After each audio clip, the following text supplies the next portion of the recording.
Banyak yang bertanya, Bang, bisa nggak saya melamar pekerjaan yang background jurusannya tidak sesuai dengan jurusan saya atau jurusan yang pernah saya ambil? Maka saya menjawabnya, bisa. Bagaimana caranya supaya kita bisa lolos di proses rekrutmen yang background jurusannya tidak sesuai dengan kita? Simak diskusi ini.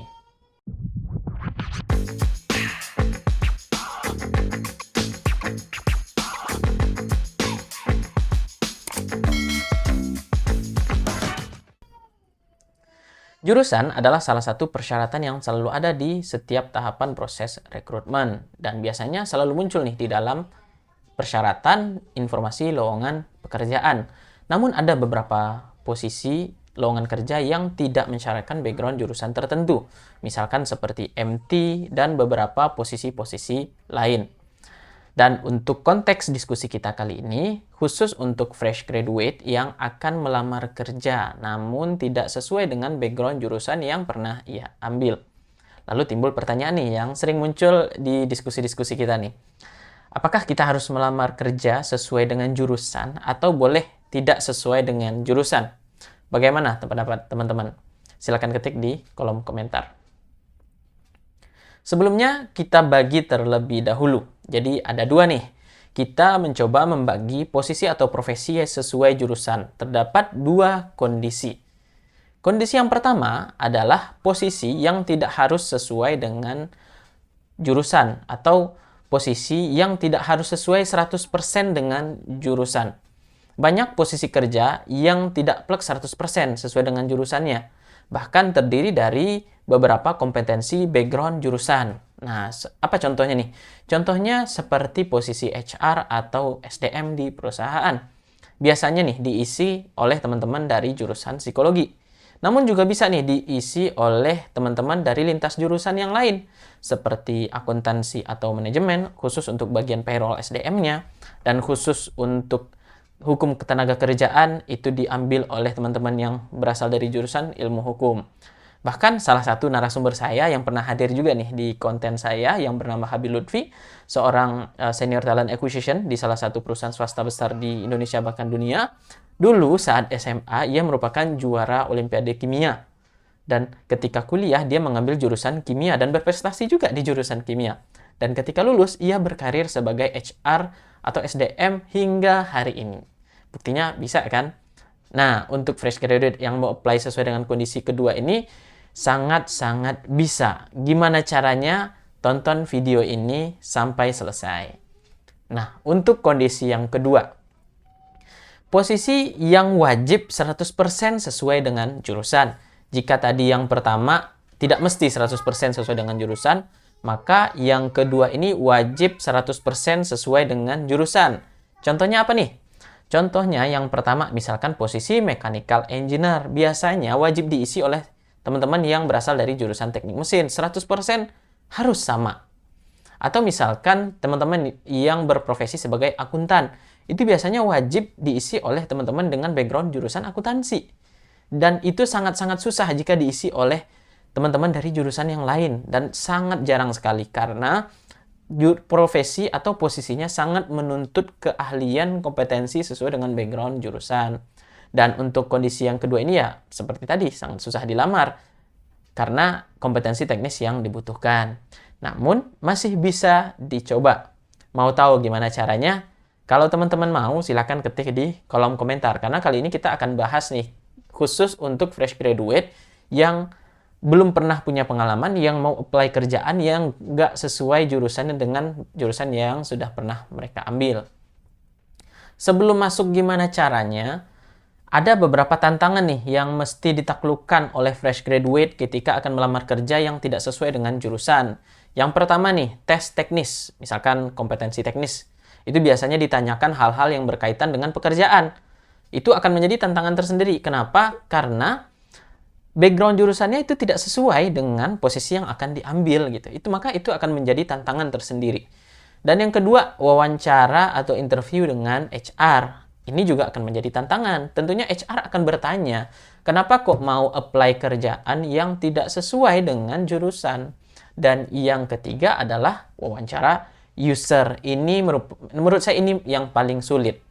Kenapa? Karena ya kita bekerja itu kepada user, dan user yang tahu kita itu ditempatkan akan seperti apa dan mereka maunya kita kerja seperti apa. Nah, maka 3 hal ini nih, tes teknis, wawancara HR, dan wawancara user, ini merupakan tahapan-tahapan yang menjadi tantangan tersendiri bagi teman-teman fresh graduate yang mau apply kerjaan yang nggak sesuai dengan jurusan. Bagaimana cara menaklukkannya? Mari kita bahas. Ada 2 tahapan yang mesti kita persiapan nih. Yang pertama nih, proses persiapannya tentunya. Jadi ada 2, saya coba bagi nih menjadi 2. Yang pertama ada tahap persiapan, di mana ini sebelum proses rekrutmennya. Sementara yang kedua adalah sesaat sebelum proses rekrutmennya. Nah, sebelum menaklukkan proses rekrutmennya nih, kita bahas dulu nih tahap persiapannya dulu gitu. Yang pertama, ini menurut saya yang paling penting banget untuk teman-teman fresh graduate amalkan dan inapkan di dalam pikirannya. Yang pertama, yakinkan diri terlebih dahulu. Yakinkan terlebih dahulu diri ini apakah memang benar akan berkarir di dunia tersebut. Jangan sampai nih kita udah masuk merasa nggak nyaman pindah lagi ke karir yang lain. Nggak nyaman lagi, pindah lagi ke karir yang lain. Maka itu sangat-sangat nggak baik dan sangat-sangat tidak saya rekomendasikan gitu. Jadi yang pertama dan paling utama sekali, yakinkan diri terlebih dahulu. Apakah teman-teman serius akan berkarir di dunia tersebut atau tidak.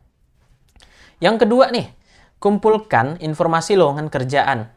Jadi teman-teman sudah yakin nih dengan posisi tersebut, maka cari informasi lowongan pekerjaan terkait dengan posisi tersebut. Dan identifikasi masing-masing job requirement dan job description-nya. Baca tuh satu-satu, apa aja list yang perlu kita penuhi di job requirement dan job description-nya. Dan selanjutnya adalah ketika kita sudah selesai nih mengidentifikasi kebutuhan, penuhi hasil identifikasi tersebut. Jadi jangan hanya sekedar baca aja, tapi juga penuhi. Misalkan mereka mencantumkan harus bisa menguasai software, harus punya sertifikasi. Maka ikuti sertifikasinya, ikuti trainingnya. Khawatir berbayar, mahal, banyak juga yang gratis. Teman-teman bisa cari di YouTube, bisa cari dimanapun yang harganya saya lihat sekarang sangat-sangat murah sekali. Dan sangat mudah sekali teman-teman untuk bisa dapatkan. Dan yang selanjutnya nih, ini menurut saya salah satu yang paling penting nih. Cari mentor atau orang yang sudah lama bekerja pada posisi tersebut. Diskusikan dan tanyakan kerjaannya seperti apa dan apa yang mereka kerjakan sehari-hari dan nanti mereka ke depan akan seperti apa. Karena ini sangat penting sekali nih. Dan ini juga akan memvalidasi apakah teman-teman yakin atau tidak dengan posisi yang akan teman-teman lamar. Dan selanjutnya, teman-teman bisa ikut komunitas. Ikuti komunitas-komunitasnya. Misalkan teman-teman di posisi A itu biasanya juga sangat banyak nih komunitas-komunitasnya. Ikuti komunitasnya. Dan selanjutnya yang terakhir, untuk tahap persiapan adalah cari pengalaman. Memang benar nih, ini kadang pertanyaannya cukup tricky. Ini fresh graduate yang belum punya pengalaman, tapi diminta untuk cari pengalaman. Jangan salah. Teman-teman bisa mencari pengalaman dimanapun. Di organisasi, di magang atau internship, atau dimanapun teman-teman bisa mengamalkannya gitu. Jadi cari pengalaman yang sesuai dengan tujuan posisi teman-teman. Dan itu bisa di mana saja. Jadi bisa teman-teman dapatkan pengalamannya. Nah, tadi setelah kita bahas nih bagaimana cara persiapannya, selanjutnya cara melamar posisi yang kita inginkan nih. Jadi setelah kita persiapan, maka sesaat sebelum proses rekrutmennya apa nih yang perlu kita siapkan. Nah, dan ini juga bagian intinya nih, yang teman-teman, ini ibaratkan kalau kita mau perang, yang tadi itu latihan-latihannya, dan ini ibaratkan sehari sebelum perang nih. Jadi penguatan mental dan yang lain-lain ini sangat penting nih. Nah, yang pertama nih, kalau kita referensi kepada proses rekrutmen. Yang pertama, paling biasa nih, CV.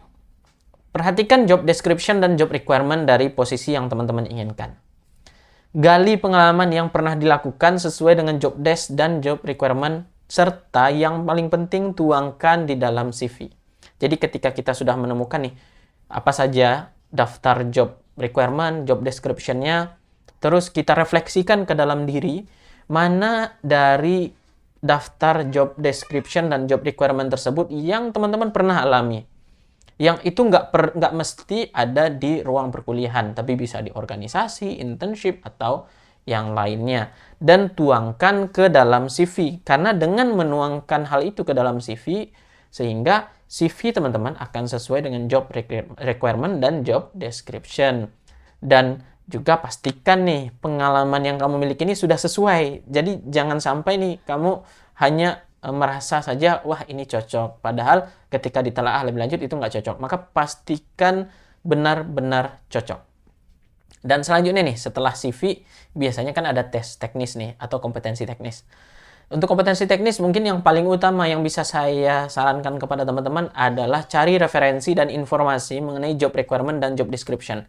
Pelajari serta pahami supaya teman-teman bisa menjawabnya pada saat kompetensi teknis. Itu bisa banyak banget referensinya. Bisa dari YouTube, training, sertifikasi, tanya ke teman, tanya ke orang di LinkedIn yang posisi yang sama, bisa.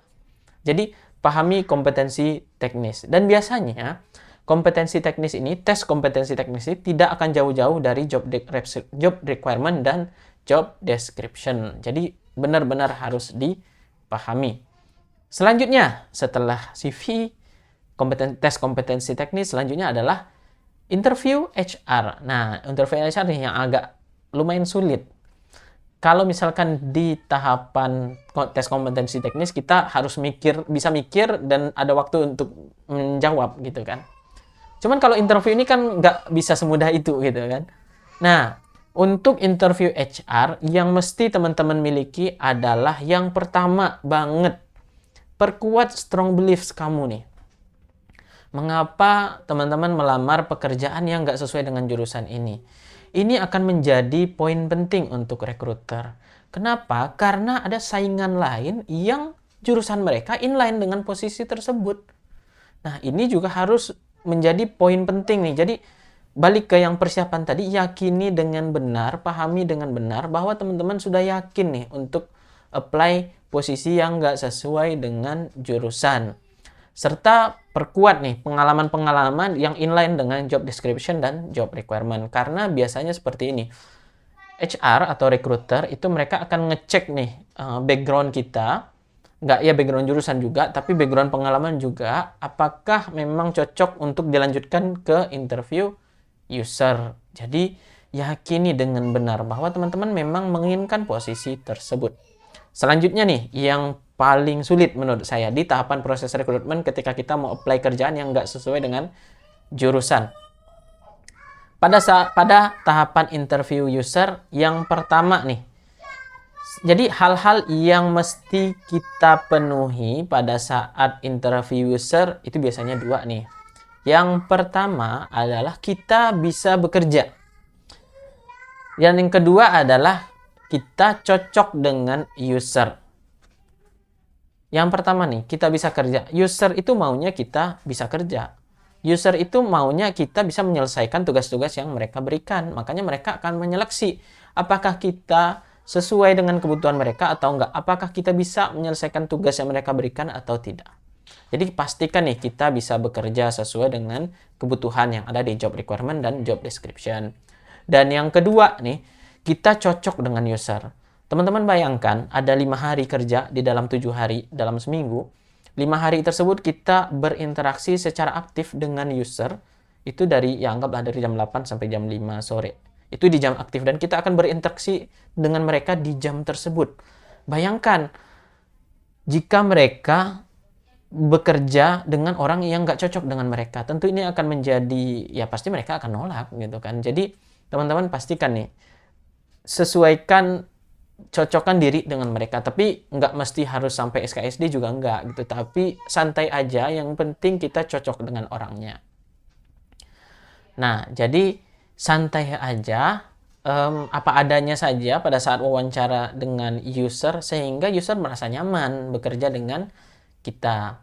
Nah, jadi tadi kan gue udah jelaskan nih, tadi ada cara persiapan dan ada cara melamar. Jadi dua hal ini harus dikombinasikan, nggak boleh hanya salah satu aja. cara melamar aja yang kita optimalisasi, sementara cara persiapan enggak, itu sama aja bohong. Dua-duanya harus digunakan secara sekaligus. Nah, selanjutnya nih, jika kita sudah mempersiapkan dengan baik, kita sudah melamar dengan baik, jika masih tidak lolos gimana nih? Perlu kita ingat nih, teman-teman semua. Saat melamar kerja yang nggak sesuai dengan jurusan, potensi untuk gagal sangat tinggi. Kenapa? Karena saingannya ya lebih banyak yang sesuai dengan jurusannya. Sementara kita nggak sesuai dengan jurusan. Jadi potensi kita untuk gagal dalam proses rekrutmen itu juga sangat tinggi. Jadi gimana nih jika kita tidak lolos? Yang pertama, lamar pekerjaan yang kesesuaiannya dengan jurusan kita ini tinggi dan dekat dengan proses bisnis tujuan posisi yang kita inginkan. Jadi misalkan posisi kita A, ada posisi nih yang di sebelahnya B, namun ini lebih cocok dengan jurusan kita, maka lamar posisi B ini. Nah, ini kan tentu kemungkinan untuk lolosnya juga akan lebih tinggi, bukan? Nah, ketika kita sudah lolos nih, masuk ke dalam pekerjaan yang B ini, sementara target kita A ini, nah saat bekerja, pelajari juga proses bisnis tujuan yang kita inginkan di posisi A tadi. Pahami juga, jadi jangan hanya bekerja sesuai dengan job desk yang ada di kita aja, tapi kita pelajari juga tujuan posisi kerja yang kita inginkan. Dan selanjutnya nih, ini juga merupakan yang paling penting menurut saya nih. Diskusi dengan atasan, jika sudah diterima ya. Jadi diskusi dengan atasan jika sudah diterima, jika kamu pengen atau menargetkan posisi A ini, apakah ada kemungkinan kamu bisa mendapatkan posisi tersebut? Atau bisa saja nih, kita minta aja ke bos, tolong dong berikan pekerjaan yang dekat dengan posisi tersebut. Itu. Jadi kita ya akan makin paham. Dan itu akan dihitung sebagai pengalaman tentunya yang bisa kita tuliskan di CV. Nah, dan selanjutnya nih, bekerja dengan baik, capai kinerja dengan baik, berhubungan juga dengan orang-orang dengan baik, dan nanti jika ada kesempatan untuk mengambil posisi tersebut di dalam perusahaan, ambil. Namun jika tidak, maka pindah perusahaan adalah salah satu rekomendasi atau opsi yang bisa teman-teman ambil. Sehingga mudah-mudahan dengan cara tersebut teman-teman bisa nih mendapatkan posisi yang teman-teman inginkan walaupun jurusannya atau walaupun persyaratan background jurusan nggak sesuai dengan yang teman-teman miliki. Lalu muncul nih pertanyaan, dan ini sering banget nih saya dapat pertanyaan seperti ini. Ketika misalkan kita lamar kerja yang nggak sesuai dengan jurusan. Bang, kalau gue udah keterima nanti gimana? Gue kan belum ada pengalaman ngerjainnya. Ini banyak banget pertanyaan gitu kan. Ya karena memang pasti akan PR juga nih bagi teman-teman. Ibaratkan background jurusannya nggak sesuai dengan posisi tujuannya, nanti ketika kerja ini gimana nih? Oke, misalkan kita bisa lolos di rekrutmennya, nanti ketika kita ngapain nih? Gue nggak paham nih bang dengan posisinya. Nah, teman-teman jangan khawatir. Biasanya pada tahap orientasi, pada tahap awal, siapapun ya, baik yang sama background jurusan atau enggak pun akan ada masa orientasinya. Ya jika misalkan orientasinya nggak ada yang terprogram, ya biasanya dari atasannya langsung gitu. Nah, tapi memang tantangannya kepada teman-teman yang background jurusannya berbeda dengan posisinya, ini teman-teman harus punya daya juang serta kecepatan belajar yang tinggi. Karena seperti tadi, user maunya teman-teman bisa bekerja dengan cepat dan dengan baik gitu. Jadi jangan khawatir nih teman-teman ketika sudah masuk. Nah, kalau teman-teman punya pendapat lain, gimana nih? Punya kekhawatiran yang lain, silahkan ketik juga nih di kolom komentar. Itu dia cara gimana teman-teman bisa melamar pekerjaan yang nggak sesuai dengan background jurusannya. Dan mungkin ini sedikit refleksi juga kepada saya sendiri, karena posisi yang saya lamar saat ini, maksudnya posisi yang saya bekerja saat ini itu nggak sesuai dengan background jurusan saya. Buktinya bisa. Seperti tadi ada teman-teman saya juga yang background jurusannya kimia, juara olimpiade, tapi ketika lulus jadi rekruter dan berhasil sampai saat ini ada juga. Jadi teman-teman nggak perlu khawatir, banyak banget contoh yang ada di luar sana. Terima kasih kepada teman-teman semua yang sudah menonton video ini hingga akhir. Mudah-mudahan bermanfaat, mudah-mudahan bisa menjadi jalan bagi teman-teman mendapatkan rezeki yang lebih baik, mendapatkan pekerjaan yang lebih baik. Saya yakin nih video ini nggak sempurna, pasti banyak salahnya. Jika ada kritik dan komentar dan saran juga silahkan ketik di kolom komentar. Sampai jumpa teman-teman semua.